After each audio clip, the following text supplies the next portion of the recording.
Hello guys, welcome to Java tutorial series. Guys, आज इस lecture के इनसाइट हम अरे लिस्ट में सीरियलाइजेशन और डीसीरियलाइजेशन की प्रोसेस को यूज करके आपको बताएंगे। इस टॉपिक को बेटर तरीके से समझने के लिए हम एक प्रोग्राम बनाकर आपको समझाएंगे। तो गाइस, प्लीज इस लेक्चर को आप लास्ट मोमेंट तक वॉच करें क्योंकि ये लेक्चर आपके लिए काफी यूजफुल साबित हो सकता है। तो चलिए इस लेक्चर को शुरू करते हैं।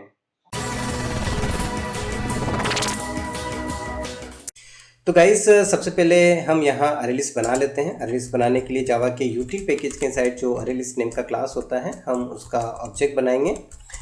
यहाँ पर हम स्ट्रिंग टाइप के एलिमेंट्स ऐड करना चाहते हैं, तो हमने यहाँ अरे लिस्ट को स्ट्रिंग टाइप का बनाया है। अब चूंकि हमने अरे लिस्ट का ऑब्जेक्ट बनाया है यहाँ पर, तो जावा के यूटिल पैकेज के साइड जो अरे लिस्ट नेम का क्लास होता है उसे हम यहाँ पे इंपोर्ट कर लेते हैं। अब इस ऑब्जेक्ट को हम इसी क्लास के रेफरेंस में असाइन करेंगे।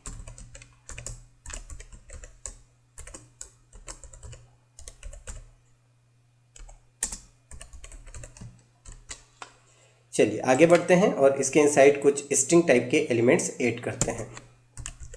अरे लिस्ट के पास ऐड नेम का मेथड होता है। हम अरे लिस्ट के ऑब्जेक्ट से ऐड नेम के मेथड को कॉल करेंगे और उसकी हेल्प से अरे लिस्ट के इनसाइड एलिमेंट्स ऐड करेंगे।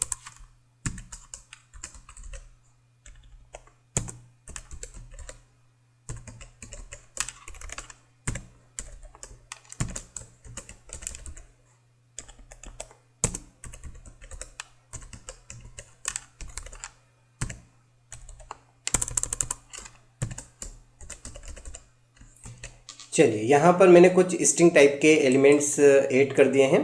अब हम यहाँ पर सीरियलाइजेशन की प्रोसेस को अप्लाई करेंगे। सीरियलाइजेशन की प्रोसेस में हम किसी ऑब्जेक्ट की स्टेट को बाइट स्ट्रीम में राइट करवाते हैं। तो यहाँ पर ये जो अरे लिस्ट है, इसके इनसाइड हमने स्ट्रिंग टाइप के एलिमेंट्स ऐड किए हुए हैं। इनको हम किसी फाइल के इनसाइड बाइट स्ट्रीम के फॉर्म में राइट करवाएंगे। तो यहाँ पर सबसे पहले मैं ट्राई कैच ब्लॉक लगा देता हूँ।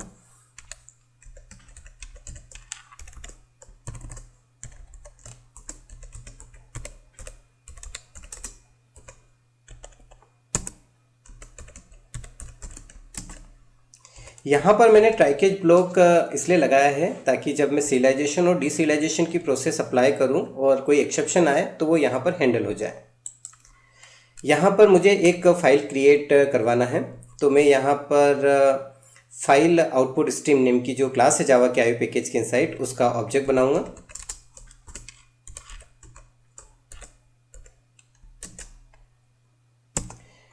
यहाँ पर मुझे फाइल का नेम और एक्सटेंशन देना है, तो मैं यहाँ पर फाइल का नेम डेमो दे रहा हूँ और उसका एक्सटेंशन में दे रहा हूँ .txt। आप जो भी नेम और एक्सटेंशन देंगे उस नेम और एक्सटेंशन से फाइल क्रिएट हो जाएगी। अब इस ऑब्जेक्ट को मैं इसी क्लास के रेफरेंस में असाइन कर देता हूँ।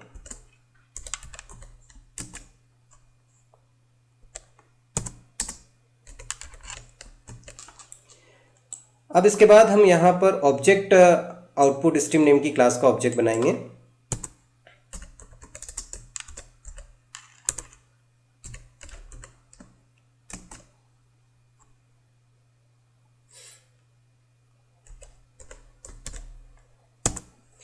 यहाँ पर हमने ऑब्जेक्ट आउटपुट स्ट्रीम नेम की जो क्लास का ऑब्जेक्ट बनाया है, उसके कंस्ट्रक्टर में हम यहाँ पर फाइल आउटपुट स्ट्रीम नेम की क्लास के ऑब्जेक्ट को पास कर देंगे।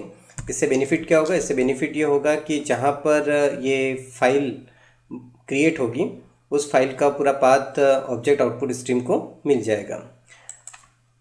अब इस ऑब्जेक्ट को हम इसी क्लास के रेफरेंस में असाइन करेंगे।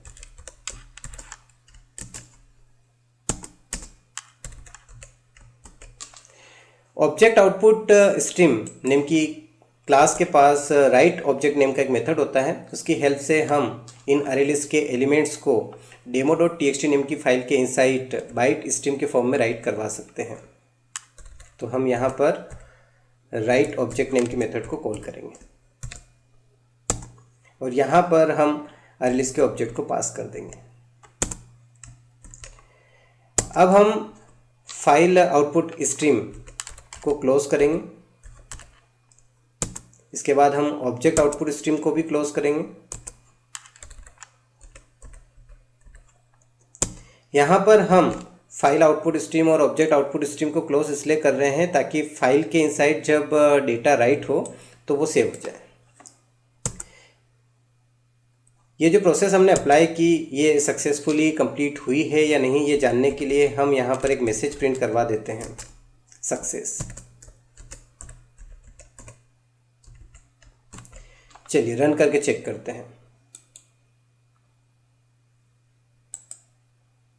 आप देख सकते हैं हमें मैसेज मिला है सक्सेस, इसका मतलब ये प्रोसेस सक्सेसफुली कंप्लीट हो गई है। चलिए हम चेक करके देखते हैं। ये जो प्रोजेक्ट नेम है यहाँ हम राइट क्लिक करते हैं, प्रॉपर्टीज़ वाले ऑप्शन के ऊपर क्लिक करते हैं।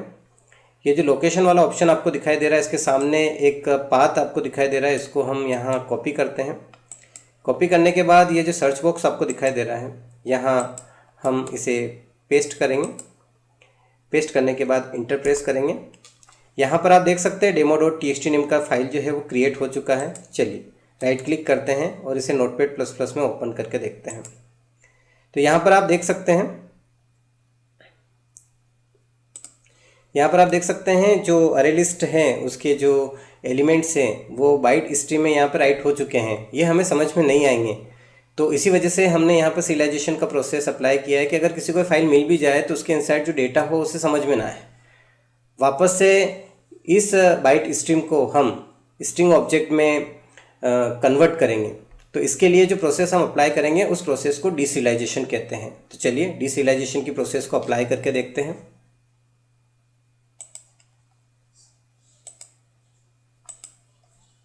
बहुत आसान है डीसीरियलाइजेशन की प्रोसेस को अप्लाई करना।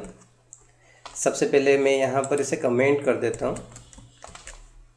और यहाँ पर मैं ऑब्जेक्ट बना रहा हूँ फाइल इनपुट स्ट्रीम का।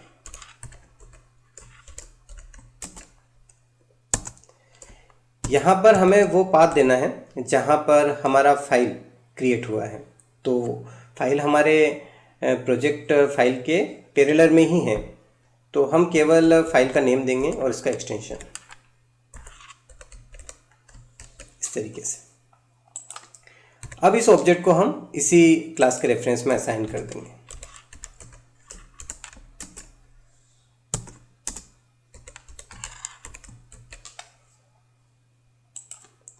इसके बाद हम यहाँ पर ऑब्जेक्ट इनपुट स्ट्रीम नेम की जो क्लास है उसका ऑब्जेक्ट बनाएंगे।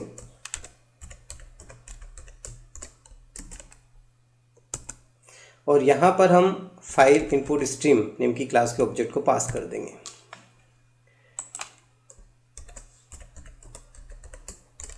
इस ऑब्जेक्ट को हम इसी क्लास के रेफरेंस में असाइन करेंगे।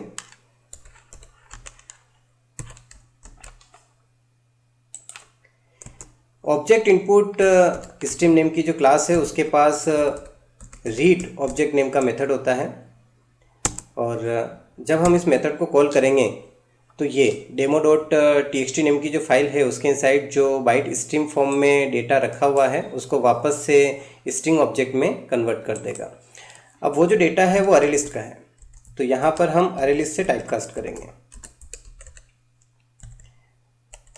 और जो डेटा आएगा उसको हम अरे लिस्ट के रेफरेंस में रख देंगे।